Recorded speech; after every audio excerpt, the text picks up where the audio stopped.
శ్రీ సత్యసాయి జిల్లా పెనుకొండలో మాజీ CM YS Jaganmohan రెడ్డిపై మంత్రి సవిత విమర్శలు గుప్పించారు. వివేకానందరెడ్డి హత్య కేసులో సిబిఐ విచారణ కోరింది.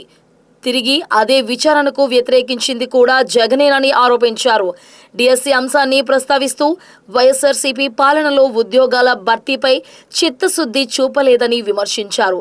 ఎన్డీఏ ప్రభుత్వం పారదర్శకంగా డిఎస్సి నిర్వహించి నిరుద్యోగ యువతకు న్యాయం చేసిందని పేర్కొన్నారు. రాష్ట్ర అభివృద్ధి, యువత సంక్షేమమే ప్రభుత్వ ప్రధాన లక్ష్యమని మంత్రి సవిత స్పష్టం చేశారు.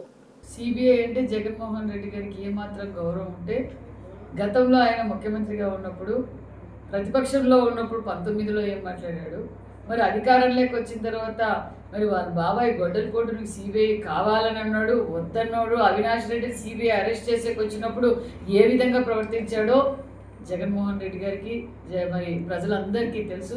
ఈరోజు జగన్మోహన్ రెడ్డి గారు డిఎస్సి గురించి మాట్లాడే అర్హతే జగన్మోహన్ రెడ్డి గారికి లేదు.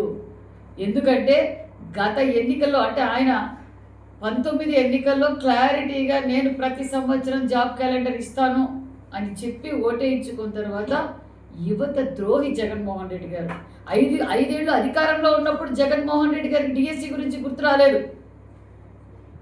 జగన్మోహన్ రెడ్డి గారు ఇంటికి పంపించిన తర్వాత జగన్మోహన్ రెడ్డి గారు ఈరోజు డిఎస్సి గురించి ఎంత పారదర్శకంగా జరిగిందో, ఎంత లీగల్గా ఎవరైతే అర్హులు ఉన్నారో వారందరికీ పద్ధతి ప్రకారము, చట్ట పద్ధతి ప్రకారం మేము డిఎస్సి పూర్తి చేస్తే ఆ డిఎస్సి కూడా పూర్తి చేయకూడదని చెప్పి 160 కేసులు వేసిన ద్రోహి జగన్మోహన్ రెడ్డి గారు ఈరోజు డిఎస్సి గురించి మాట్లాడతాడు. జగన్మోహన్ రెడ్డి గారు గతంలో ఎప్పుడైతే ముఖ్యమంత్రి చంద్రబాబు నాయుడు గారు అధికారంలో ఉన్నప్పుడే టీచర్ పోస్టులు ఇచ్చాం. నీకు టీచర్లు అంటే గౌరవం లేదు.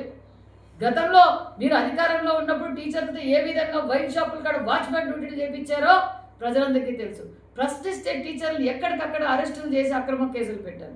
కనీసం వాళ్ళు ఈఎంఐలు కూడా కట్టుకోలేని పరిస్థితి తీసుకొచ్చారు. ఈరోజు జగన్మోహన్ రెడ్డి డిఎస్సి గురించి మాట్లాడతారు. సిబిఐ ఎంక్వైరీ క్లారిటీగా ఈ చట్టం ఏం పని చేయాలో ఆ పని చేస్తోంది. ఫస్ట్ నీ ఎంక్వైరీలు చేసుకో, మీ బాబాయ్ గొడ్డలపోటు చూసుకో.